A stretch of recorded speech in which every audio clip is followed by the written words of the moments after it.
В этом заказе должно быть 3 пары женских ботинок. Мне кажется, что интернет-магазин решил, зачем тебе, Юля, ботинки? Тем более на каблуке. Вот тебе куртка. Так ты еще авточехлы заказывал? Да, от них вонь такая, что можно задохнуться. Из-за телефонного звонка мошенников я и мой отец остались на улице. Как он представился? Какой-то капитан. Ну и сказал то, что на меня оформляется где-то кредит. Какую сумму вы взяли? Около 1 миллиона. И отправили на такой-то, такой-то номер. Они говорят, продавайте квартиру, да? Ну да. И вот тут возникла проблема, которую они не ожидали, верно? Можете рассказать, как?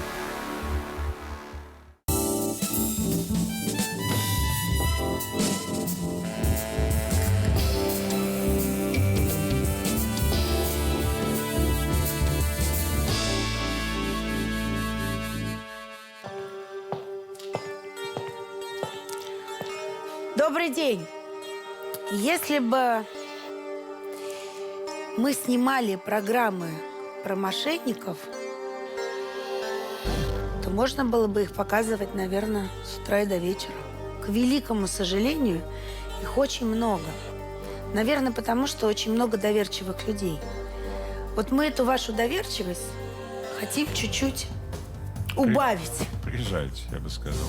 Поэтому и снимаем эти программы. Мне тоже звонили мошенники. Разговор закончился тем, что мошенник спросил меня, а в чем смысл жизни, Александр, а потом попросил разрешения иногда мне звонить.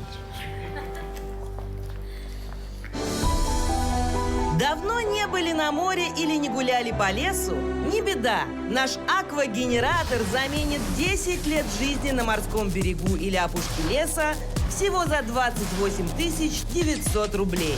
И не важно, что это обычная вода из-под крана. Прекрасно цветные сосуды. Все проблемы урологические куда-то уходят, все проблемы с давлением, с отеками. Вот сюда же можно заливать обычную воду из-под крана?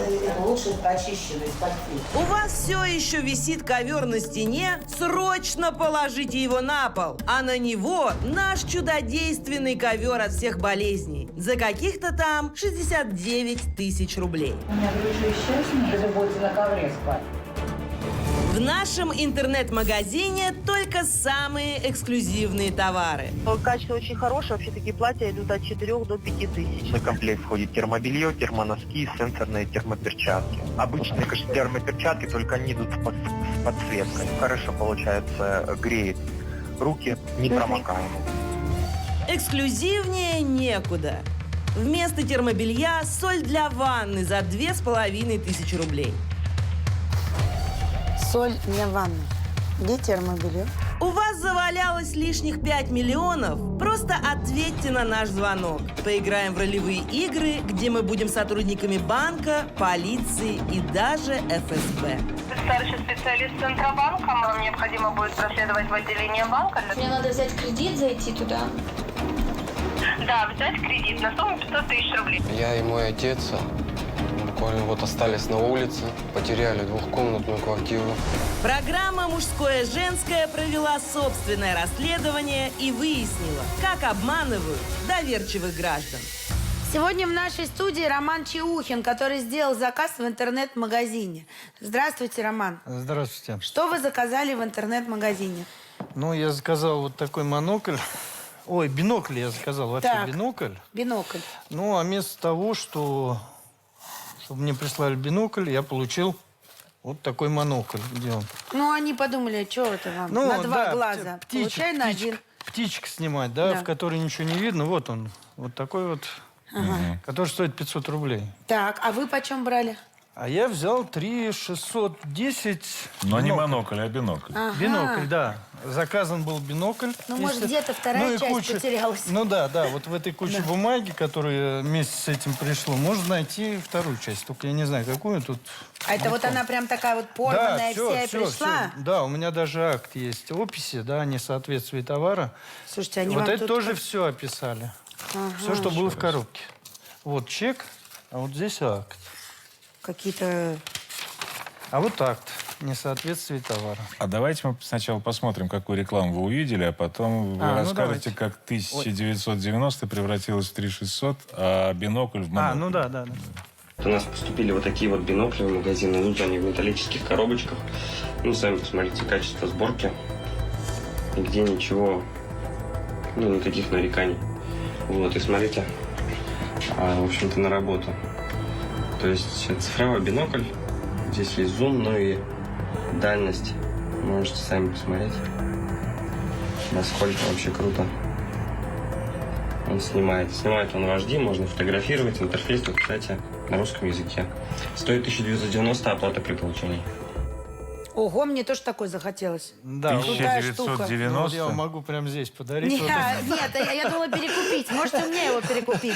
Так, там Нет, было я сказано могу. 1990. Да, ну получилось... Почему вы заплатили 3 с лишним? Ну, я как бы перешел на этот сайт. Так. Оставил телефон и имя, перезванивает девушка там. То есть на сайте нельзя было заказать? Нет. Только оставить там координаты. телефон понятно. и имя, да. И, естественно, мне перезванивает девушка. Я с ней мило пообщался, да. Ну, 1900 переросли в 3500. Как? Там это. Ну, она сказала, есть более лучше, там уже вставляется флешка. Ну, то же самое, только там добавление функций, то есть как бы. Я говорю, хорошо, давайте. Ну, я знаю, что он дороже, ну, и заказал. Прихожу на почту. А они послали наложенным платежом? Да, наложенным То есть платежом. заранее... Я еще тогда не знал, что Заранее это такое. вы ничего не платили? Нет, На нет, почту нет. пришли и заплатили, правильно? Да, то есть мне девушка дает коробку, а я привык всегда смотреть. Она говорит, у вас наложенный платеж, то есть вы сначала оплатите, а потом уже как бы... Я хорошо, я так и сделал, как бы оплатил. И тут же открываю эту коробку и ищу бинокль. Среди бумаги нашел вот эту коробку, еще ниже. Но я ничего не нашел. Говорю, мне не то дали. То есть, может, это не моя посылка, но на посылке фамилия, имя мое, то есть адрес мой, то есть указан. А она говорит, нет, это ваш. Я говорю, а как мне вернуть? А так как я оплачивал безналом, да даже налом, они бы не вернули, потому что они провели платеж по реквизитам. Вот. Я пошел к начальнику почты, составил акт. Вот это. Она говорит, идите в полицию. Я говорю, а смысл в нее идти? Они все равно делать ничего не будут, искать они таких не ищут. Погодите, а вот по тому телефону, с которого вам звонили, вы Вот эта пытались девушка-то обратно оператор. звонить? Она не взяла, там уже все. Я вам могу сейчас позвонить. Понятно. И будут Не-не-не, идти, но трубку не никто не возьмет. Слушайте, У меня но есть у телефон. вас хватило смекалки все-таки их проучить. Да, обмануть можете рассказать, маленько. как? Я заказал 5 биноклей и 5 триммеров на этом же сайте, то есть с таким же наложенным платежом. Там уже парень был. Ну, то есть... Обрадовался, наверное. Там О, какой обрадовались, жирный да, там- клиент, там сколько на такую берешь сумму, сразу. да, то есть платить нам ничего не надо, как обычно, при получении. Я говорю, хорошо. А телефон уже другой указал, ну, чтобы этого не было. Вот, и номер дома соседний указал, ну, чтобы подозрения. Они присылают, короче. Все это приходит на почту. Через 14 дней, но только я взял вот первую коробку, смотрю, такой же адрес.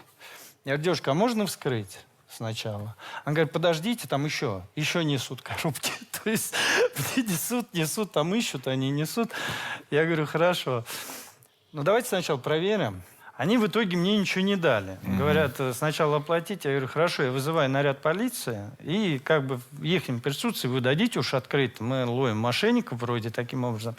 На что они мне ответили, даже в присутствии их не дадим. Я говорю, ну оставьте тогда их себе, отправляйте обратно.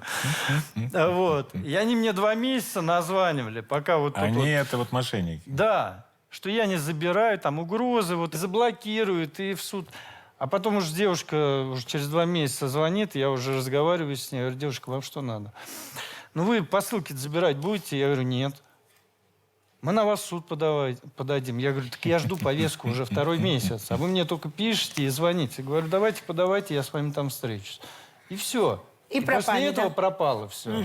Слушайте, Юля все любит пробовать на себе, поэтому решила тоже сделать заказы в интернет-магазинах. В разных. Разных. А потом пошла на почту получить, и посмотрим, что из этого вышло. Здрасте. Мы посылки пришли получить. Вот трек номер. Сумма к оплате 16 636 рублей 76 копеек. Мы заказали термобелье и уги, и в этой коробке они должны быть. Вы заявку оставили на модные уги. Скажите, пожалуйста, размер, цвет. Я бы хотела серый. При заказе полного комплекта доставка бесплатна. В полный комплект входит термобелье, термоноски, сенсорные термоперчатки. Обычные термоперчатки, только они идут с подсветкой. Хорошо, получается, греет руки непромокаемые. Давайте, я закажу. Стоимость комплекта 4490 рублей. Услуги мы заказывали совсем другие. На картинке они были серые. Соль для ванны. Видимо, для утяжеления. Термобелья нет.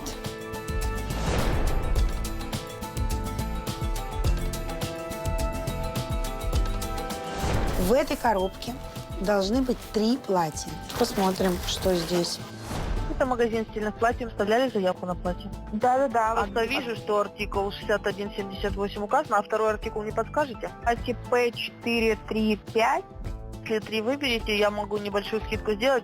О, было бы неплохо. Вот еще мне понравилась тут балерина на черном платье, да, есть. Да. Знаете, артикул 6182. 3960. Доставка бесплатная. Явно заказывала не это платье. Что-то я не вижу ни черного, ни белого, ни синего с балериной.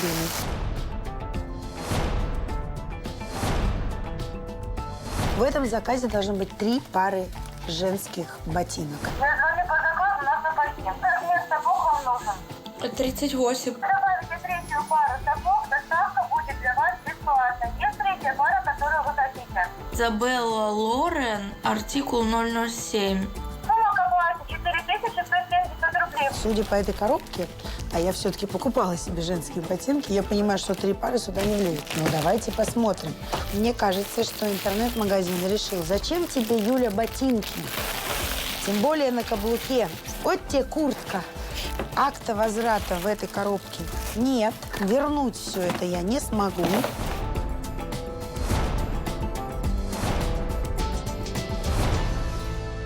Слушай, объясни мне, дураку, может, я что не понимаю, конечно, вот совсем, я не по этому делу, но неужели 3 пары женской обуви могут стоить 4170 рублей? Могут. 3 пары? 3 пары. Я думал, только белые тапочки в гроб столько стоят. Я просто, когда увидела эту коробочку, я же понимаю, что туда 3 пары ботинок не влезет. Если бы я шлепки заказывала, еще как-то можно было. Так ты еще авточехлы заказывал? Да. И? Не представляю, как с этими авточехлами в машине сидеть. От них вонь такая, что можно задохнуться. Жалко телек. Там было написано элитные, но они как-то не очень похожи на элитные. Жалко, что телек, да, это не передает запахи. Мне еще очень жалко сотрудников почты. Я представляю, сколько им достается, хотя они вообще тут ни при чем. Они просто, доставку выполняют. Но не все же это понимают, потому что, условно, ты же, платишь на почте, понимаешь, у тебя, ощущение того, что ты вот им заплатила. Они вообще ни при чем. Они ни при чем. Я представляю, как им достается. Если вы смотрите на такой сайт, в первую очередь нужно обратить внимание. По требованию Роскомнадзора должны быть данные юридического лица, у кого вы, собственно, это приобретаете.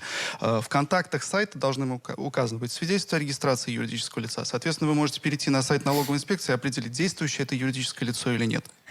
Давайте посмотрим на нашего следующего героя, которому однажды позвонили мошенники и попросили помочь следствию в их же поимке этих мошенников.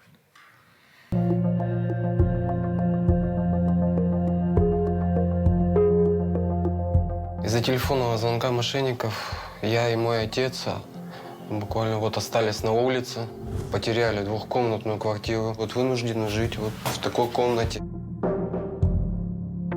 Тут и умываемся, тут едим, тут мы готовим, плитка, маленький холодильничек. На этом диване спит мой отец, я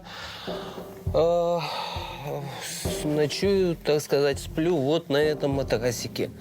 После сна приходится обратно все скатывать. Иначе просто не развернешься. Душ, туалет. Места, конечно, тоже катастрофически очень мало. Приходится ютиться на таком пятачке буквально. Комната такая очень маленькая, к тому же я за нее еще и плачу 14 тысяч. Будем с отцом ютиться так по съемным квартирам на всю жизнь.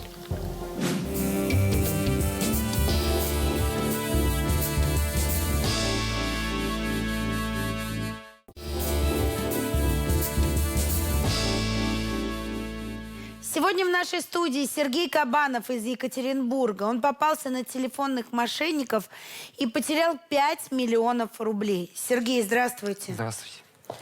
Расскажите, пожалуйста, как вы столкнулись с телефонными мошенниками? История, в общем, такая. мне поступил звонок якобы из Сбербанка, службы безопасности. Вы подавали заявку на кредит? Я говорю, нет, не. Сейчас вам перезвонит специалист и вам все объяснит. Вот такую ситуацию. А вы, естественно, никакой заявки на кредит не подавали? Конечно. Ага. Представился там специалист такой-то, такой-то. И сообщает мне, мол, на ваши данные поступила заявка на кредит. И у нас есть такие подозрения, что замешаны сотрудники банка, что они продали мошенникам мои личные данные из личного кабинета, поэтому вот такая сложилась ситуация. Я говорю, и что мне делать в этой ситуации? Они говорят, чтобы аннулировать эту заявку, нужно, чтобы вы подали новую заявку, и автоматически старая заявка аннулируется. Чтобы у вас какие-то сомнения не возникали, вам сейчас позвонит из органов, вам и расскажут ситуацию, тоже еще продублируют, так сказать, чтобы у меня как бы совсем... Сомнений не было. Да, так, и вот вам звонят из органов. Да, этот вот, он сразу без всяких этих, вот смотрите, вот у вас высветился номер телефона, вы можете его проверить, что это номер ФСБ. Вот, я, соответственно, набираю, да, в Яндексе, действительно, этот номер. И он, кстати, в последующем все звонки эти проходили именно с этого номера, как бы. Как он представился, что ты звонил-то? А он представился, он там фамилию, имя, отчество назвал. И причем сам вам сказал, проверьте номер, если вы не верите, чтобы убедиться, что я настоящий. Да, звание, в каком он звании был? Я не помню сейчас. Ну, небольшое звание там. Вы проверили, поняли, что это настоящий. Ну, как бы, да, вступили поверил, с ним в контакт. Да, что сделали? Ну, вот они дальше меня стали вести, как говорится. Вот надо взять на работе, ну, документы там, справка о доходах, чтобы все шло. То есть вас завербовали, чтобы вы помогли этому банку, типа, вычислить тех сотрудников, которые сливают информацию. Вот вы приходите, собрали все документы, приходите в банк, они вам открывают кредит, правильно я понимаю? Да. Так, а деньги-то куда вы дели? И на какую сумму был кредит? Деньги, они сказали, так как мы не можем, мы не знаем, кто там замешан в этой всей ситуации, мы через банк-партнер вы отправите деньги. Какую сумму вы взяли? Взял, ну, около 1 миллиона. И отправили через банк-партнер вот на такой-то, такой-то номер. А зачем? Чтобы вернуть в банк эти деньги. Я же, чтобы его закрыть, чтобы они на мне не висели, эти деньги. Что взамен-то вы получили? Ну, какие-то бумаги, справки? Да, они мне прислали, что вот по факсу это, ну, через копицентр, что кредит этот аннулирован, что деньги обратно возвращены. Куда? В банк. А вы проверили это? Они как бы меня предупредили, что пока идет следствие, все, пока это не будет видно, что он закрыт, этот кредит. Так, а дальше? Ну, дальше он также мне, я, говорит, проверяя остальные банки, вот все остальные банки мне ответили, что никаких заявок не поступало, вот только еще в МТС-банке. Ну, по той же схеме. Что вот и там сколько денег? Ну, также 1 миллион. Ну, дальше еще интереснее. Он смотрит, он говорит, что эти кредиты были только для отвлечения, чтобы продать мою квартиру с помощью, ну, помимо меня, так как мои данные уже проданы, помимо меня, с помощью электронной подписи. Ну, что тоже по той же схеме. Надо ее как бы продать, потом деньги вернуть в агентство недвижимости, что они обратно вернут. И он предупредил, что вот я смотрю, в госреестре ваших данных уже на этой квартире нет, что у вас там просто нет. Так, и вы говорите, что надо делать? Они говорят, продавайте квартиру, да? Ну да, через агентство вот предложил 2 агентства. Вот в агентство вы приходите, звоните, там им, вот я хочу продать квартиру, но им не сообщать, соответственно. А квартира у вас в долях с отцом? Да. Вы пошли продавать квартиру. Ну, и вот тут возникла проблема, которую они не ожидали, верно? У нотариуса. Ну, проблема это такая, да, это что покупатели тоже решили подстраховаться через нотариуса. Нотариус Так как человек в преклонном возрасте, я хочу с ним пообщаться. Чем закончился разговор с отцом? Но она, как бы сказать, поговорила и сказала, что я, говорит, не могу эту сделку подтвердить, так как ваш отец... Недееспособный. Есть подозрение, что да, он не совсем здоров в том плане, что он не помнит свой адрес. То есть она усомнилась в его дееспособности? Да. И что было дальше? Ну, дальше сказали, или берите справку, обращайтесь... К психиатру, правильно же? Да, в диспансер, Так. да. Получайте справку, и после этого только... Приходите к нотариусу. К нотариусу, да. И что произошло дальше?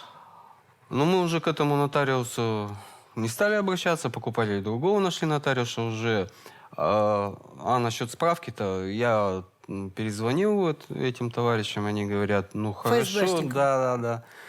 Хорошо, идите сперва, а потом он мне перезванивает по новой, говорит, ладно, мы попробуем так договориться. И через курьера нам эту справку передали. Для папы, что он Справку здоров. о дееспособности? Да. Ну, что он не обращался, не был на учете в псих этом. А кем подписана была справка? Я не помню, там... Но печать какая-то была на ней? Печать, конечно. Это а кто поставил настоящая печать? Там... Настоящая справка. А кто поставил врач, печать? Там и печать, и врач. Врач чего? Больницы, клиники чего? Диспансеры это, ну, как психдиспансер. Понятно, да. Хорошо. Значит, вот вы продаете квартиру спокойно, получаете деньги. Да. И куда вы их деваете? Он говорит, что надо перевести в агентство недвижимости, вернуть эти деньги. А вы не задали вопрос, зачем? Чтобы агентство сделку это расторгло. Когда вы осознали, что это вранье, это мошенники? Когда? Ну, когда после уже всей этой передачи денег, и уже, что они не стали выходить со мной на связь. Ну, и двигал страх, что вот действительно всю эту комбинацию провернут, и как бы я останусь-то ни с чем, понимаете? Ну, вы остались ни с чем. Ну, теперь, нет, еще раз. Вот вы поняли, что что-то не так. Стали звонить по тому же номеру. И что? Ну, все ответил сотрудник ФСБ. У нас таких сотрудников, которых я назвал, не работают. Вас обманули. То есть они поставили маршрут с вашего, исходящие звонки уходили к ним, к мошенникам, потом вы им перестали быть интересны, они эту фигню отключили, и вы попали к реальным сотрудникам. И те, что вам сказали, что это мошенники. Да. Хорошо, вы заявление в полицию написали? Конечно. И что полиция? Ну, следствие идет сейчас? Ну, как бы идет. Как бы заявление подал, и все, и как бы они сильно не торопятся, не сообщают мне никаких Когда вы подали заявление? Осенью, вот когда все это случилось, в октябре. Уголовное дело не завели? Возбудили. Возбудили? Да. Но о ходе действий вы не знаете? Нет. Сейчас вы с отцом на улице. Да. В квартиру кто-то заехал вашу? Конечно, она же продана. Она добросовестно продана. А кредиты на вас? Вот это можно оспорить. Какую сумму вы в месяц выплачиваете? Я не выплачиваю. Мне просто в такую сумму неподъемную. Там больше 50 тысяч. Вот скажите мне, пожалуйста, уважаемые специалисты, есть основания сейчас хотя бы по квартире признать сделку ничтожной и недействительной? Здесь есть нюанс. Мы сейчас видим, что, получается, герой обратился в отделение полиции. У вас, скорее всего, возбуждено уголовное дело, но возбуждено оно в отношении неустановленного лица. Если эти действия все произошли по факту, фактически с добровольного согласия нашего героя, то с банком здесь этот вопрос в судебном порядке не решится. Тут есть одна зацепка, как я понимаю, это отец. Дело в том, что, по-моему, возможно доказать, что никто его на дееспособность не проверял, что никогда он к этому врачу-специалисту не обращался, и что справка липовая. И тогда можно допросить первого нотариуса, который отказал в сделке, именно сомневаясь в дееспособности, доказать, что это поддельная справка, признать недееспособность отца.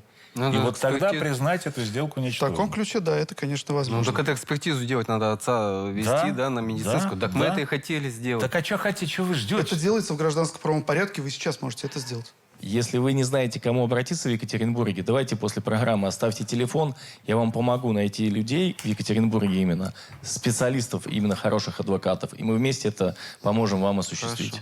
Отлично. Спасибо. Теперь смотрите, очень часто задают вопрос люди, которые попадаются вот на эту уловку. А откуда у этих мошенников наши с вами данные, с позволения сказать?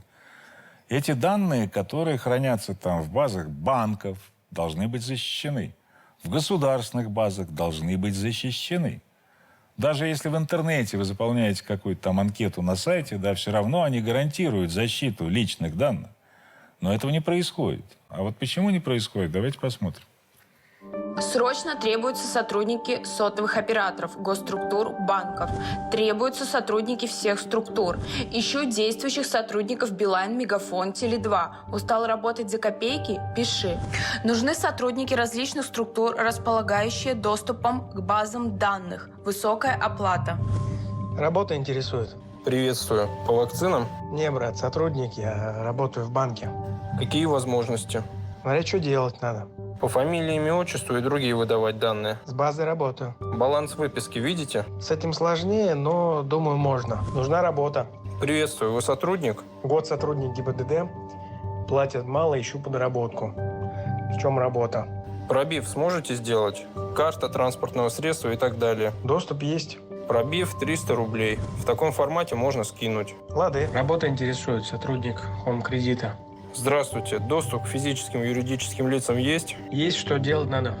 Пробив информации, номера телефона, паспортные выписки и так далее. Есть возможность? Есть. Цена вопроса? Оплата по 3000 за позицию. Куда данные идут? Клиенты обращаются по разным вопросам.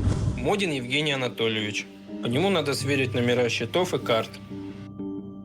Даже страшно стало, если честно. А что будет этим сотрудникам, которые сливают номера? Будет до уголовной ответственности.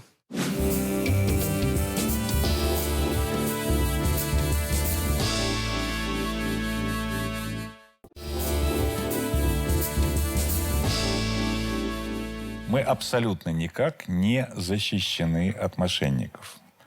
Мало того, раскрытие преступлений вот этих вот в сфере IT почти нулевое, мизерное. Находят, ну, не знаю, там, 1/1000, наверное, вот из этих сволочей, которые наживаются на доверчивых людях. Что делать? Когда-то у нас существовало специальное подразделение. Потом его сократили. Сейчас оно тоже существует. Но там работает такое смешное количество сотрудников. И, видимо, не такой квалификации, как вот эти бандиты. Что вот тут надо реально принимать какие-нибудь очень серьезные меры. И на законодательном уровне, разумеется, ужесточать наказание. И на уровне следствия. Хочется отметить, что наметилась позитивная тенденция в этом плане. И на законодательном уровне у нас Государственная Дума пытается решить эти вопросы. В первую очередь это принятие федерального закона с поправками в федеральный закон о связи. То есть запрещается использование подменных номеров и происходит их блокировка. Это первый момент.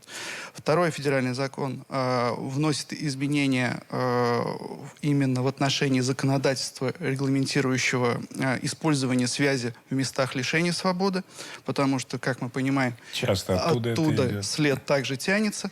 И, соответственно, теперь будет оперативными службами Федеральной службы исполнения наказаний мониториться использование связи посредством технических средств, и будет происходить блокировка данных используемых телефонов. Неважно, какому человеку он принадлежит, если он был засечен в этой местности, соответственно, он будет заблокирован.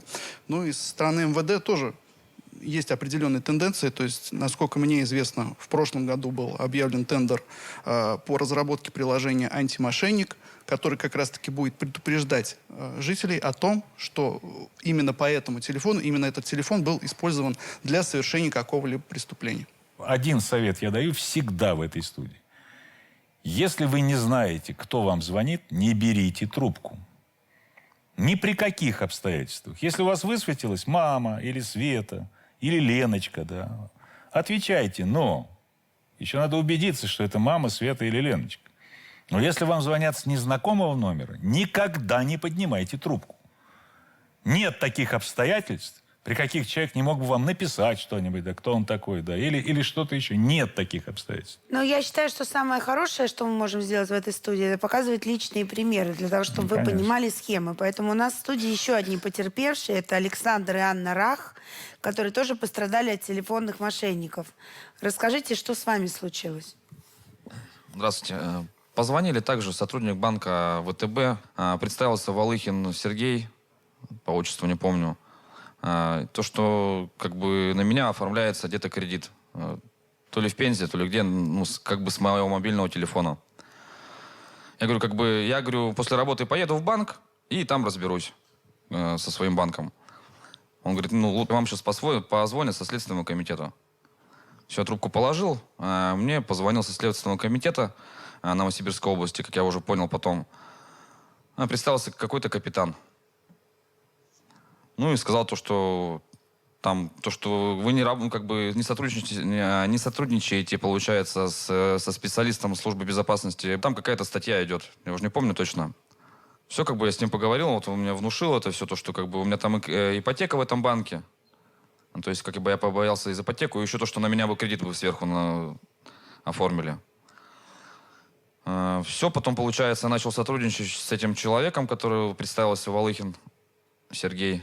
И вот, получается, поехал в банк, взял сумму 800 тысяч рублей. Куда дели деньги? Он сказал, чтобы они проверяли также мошенников, как вот Сергей вот. Ну, типа, возьмите и куда-то переведите, да? Ячейка, получается, какая-то сейфовая. И потом он пропал. Анна, вот я пытаюсь понять. Сергей человек одинокий, да, он сам принимал решение. Но у вас-то две головы на плечах, верно? Я была тогда на работе, а он мне не позвонил. Почему? Ну, занятый типа был, наверное. Ну, ему же сказали, что статья там какая-то угрожает, что третьим лицам... То есть ему было не до вас, надо было быстрее. Да, ему же сказали, что третьим... А он у вас такой доверчивый? Ну, я бы сказала, да. Дети есть у вас? Да, 2. И вот сколько вы сейчас выплачиваете за этот кредит, который... У вас же ипотека-то осталась? 35 тысяч. То есть у вас ипотека и плюс еще 35 тысяч этого кредита? Ну, это... Все вместе выходит? Да, это все вместе. А общий доход у вас какой? Ну, я работаю в садике, у меня, 17 тысяч, у него 19. То есть, получается, вы все должны отдать за кредит и за ипотеку? Да. Но вы-то обращались в полицию? Конечно, мы написали заявление везде, вот в главное управление. У нас еще даже следователей назначили. А давно это все произошло? 8 октября.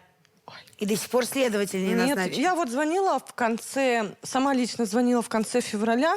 Они сказали, что дела объединенные, дали там номер такой. Значит, вы не одни пострадавшие, да? Мы не одни, и в этот день тоже, да, мы не одни были. Конечно, у них есть техники НЛП, по сути дела, да, то есть нейролингвистического программирования.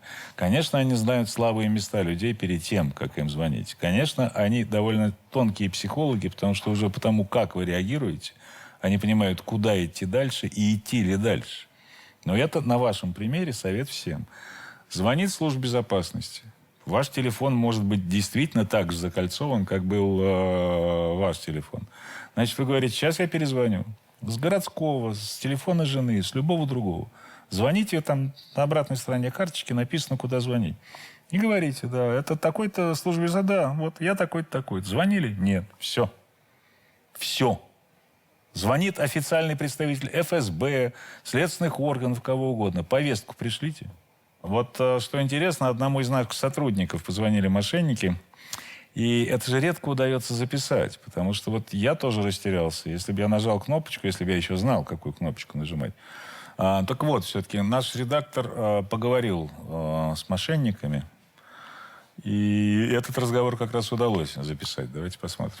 Меня зовут Алексей Сергеевич, основатель отдела экономической безопасности МВД по городу Москве, майор полиции. Кем-то приходит Азовая Анна Геннадьевна, 89-го года рождения. Первый раз слышу, если честно. По заявлению указанный инцидент произошел 28 января. Гражданка Лозовая и представилась вашей племянницей. В отделении она утверждала, что вы в больнице с ковидом. Под этим предлогом требовала выдать с вашего счета все сбережения и оформить кредит на максимально возможную сумму. Вы в больнице находились? Нет, я не находилась. В отделения она предоставила ксерокопию вашего паспорта, нотариальную доверенность на пользование вашим лицевым счетом, справку 2 НДФЛ. Это нужно понять, каким образом она заполучила эти данные, да? Сейчас идет досудебное расследование. Завайн на данный момент находится в федеральном розыске, и в сговоре находятся сотрудники коммерческого банка. Всю информацию сейчас я буду направлять в Центральный банк и в Следственный комитет. Вам же в обязательном порядке нужно отменить кредитование, чтобы вы не остались должником банковской структуры. Какие мои действия дальнейшие? Мне расскажите, пожалуйста. Смотри, нас нужно переадресовать на сотрудника Центробанка, чтобы он провел с вами регламентную работу. Выдвигаем политику конфиденциальности. Это друзей, родственников и коллег. Старший специалист Центробанка, вам необходимо будет проследовать в отделение банка для того, чтобы полностью отменить кредитную заявку. Вы придете, скажете: здравствуйте, я Анастасия Владимировна, я бы хотела оформить у вас кредит. Можете просмотреть, на какую сумму мне одобрено, и они рассчитывают ваш кредитный потенциал. Если заявка будет одобрена, берите кредит. Мне надо взять кредит, зайти туда. Да, взять кредит на сумму 500 тысяч рублей. Потом вы пойдете в другое отделение банка, там погасите этот кредит. Главное, чтобы не в этом же отделении. Соберетесь, просто скажете в телефон, что я собралась. То есть до отделения банка мы с вами на линии. Я смотрю по камерам. По каким камерам она смотрит, кто куда идет, в какое отделение? Но вообще, конечно, когда тебе, наверное, наседают так на уши и начинают подробно все рассказывать, ну, я представляю, что, наверное, может охватить страх, что все твои сбережения сейчас вдруг куда-то денутся. Это же страшно, что кто-то пришел, и ты думаешь: боже, какие бдительные люди. Сохранили мои деньги, а ведь могли бы отдать этой мошеннице по подложным документам. Ну, правильно, я понимаю, на что ведутся люди. Кто-нибудь из вас когда-нибудь кредит получал? Просто дело в том, что нет. Да, я вот не получала. Вот подумайте сами. Вы приходите с ксерокопией паспорта и с какой-то доверенностью, чтобы получить кредит. Кто вам даст? Саш, ну они же не на это рассчитывают. 10 человек пропустят им мимо значит, ушей. так надо, наверное, что Да. ихняя проверка Я вот не идет. брала кредит, но если мне вот так позвонили, я тоже стала про это думать. Поэтому самое правильное — не разговаривать. Екатерина, скажите, пожалуйста, вот откуда берется такое доверие у людей, которые выросли все-таки в нашей стране? Люди психологической зрелости не достигли. Они находятся в такой детской позиции супердоверия чему-то большому, а я вроде какой маленький, да, и что мне скажут, то я и сделаю. То есть потому что доверие, можно сказать, какое-то прям уникальное сверхдоверие, причем из раза в раз, непроверенные данные. Плюс, если это люди, почему они манипулируют гражданами, лицами в погонах, да? Потому что с детства детей как пугали: дядя милиционер заберет, веди себя хорошо, а то дядя милиционер там накажет и так далее и тому подобное. И, но давайте честно, еще те ситуации, которые случались в экономике у нас, тоже заставляют людей, ну, быть несколько психованными. То есть, если ты, например, ты скажешь 18-летнему подростку, который там не пережил, когда в банках сгорали сбережения, когда вот это вот все, да? Это одна история. Человеку, который один раз уже что-то когда-то терял, ну, правильно, или его мама на его глазах там, да, что-то теряла, то, наверное, как бы все эти звонки оправданы. Они же именно в это бьют. Конечно, правильно они же? бьют на базовые страхи. Страх смерти, одиночество, безденежье, потеря здоровья там, близких. Разные причины. В данном случае остаться без денег. И люди вот в возрасте, которые пережили тот же 98-й, да, там 2008-й, когда экономика у нас давала спад, и люди многое теряли. Конечно, они на этом горьком опыте под таким давлением информации вот, бесконечной, говорю, да. Они, конечно, поддаются влиянию и идут выполнять эти действия. И потом, ты понимаешь, вот сейчас ты, наверное, рассмеешься. Говорю абсолютно честно из своей жизни историю. Отец моих детей, у которого, как ты понимаешь, была очень немаленькая зарплата, дико не доверял банкам. Он вообще не понимал, как деньги можно хранить где-то. И какой-то кусок пластиковой карты не внушал ему никакого доверия. Он единственный из всей команды, который ходил получать деньги не на кредитную карту, понимаешь, не на карту, а наличными. Он искренне не понимал, как можно доверять вот где-то там, ну, клянусь. Его просто жизнь заставила с переездом туда, за границу, где люди не понимают, что такое наличные деньги, просто обзавестись счетами. И когда у него в один день арестовали эти счета, как ты думаешь, что он сказал? Я же говорил, где надо держать деньги. Под кроватью. Понимаешь? Да. Историй, правда, много. У нас не хватает просто времени в этой студии, поэтому мы сейчас прервемся, а завтра продолжим рассказ о других типах и видах мошенничеств, которые появляются просто как грибы после дождя в нашей стране. Смотрю, на столе лежат какие-то непонятные макароны. Ну, и она мне рассказывает, как она пошла за продуктами. И оказалась там среди вот этих массажеров. Я говорю, вот у вас была сейчас моя мама. У вас есть медицинское образование вообще? На что они сказали? А зачем? Врачи вашу маму много вылечили? Большое помещение и все вот в этих массажерах. Это 39 900. И все стабилизируется, боли уйдут. Так вы устроились с ними на работу? Да, я к ним на работу устроилась, пошла на стажировку. И вот так же в зеленом халате втюхивали кому-то массажеры? Вот у этой компании 85 салонов по России. Как будто вот меня заворожило и... Галина Семеновна, идемте. Вам удалось закрыть этот кредит? Мне бы не удалось, если бы только мне не помог юрист. Нам удалось найти сотрудницу одного из банков, которая бдительность не потеряла и помогла сотрудникам правоохранительных органов поймать преступников.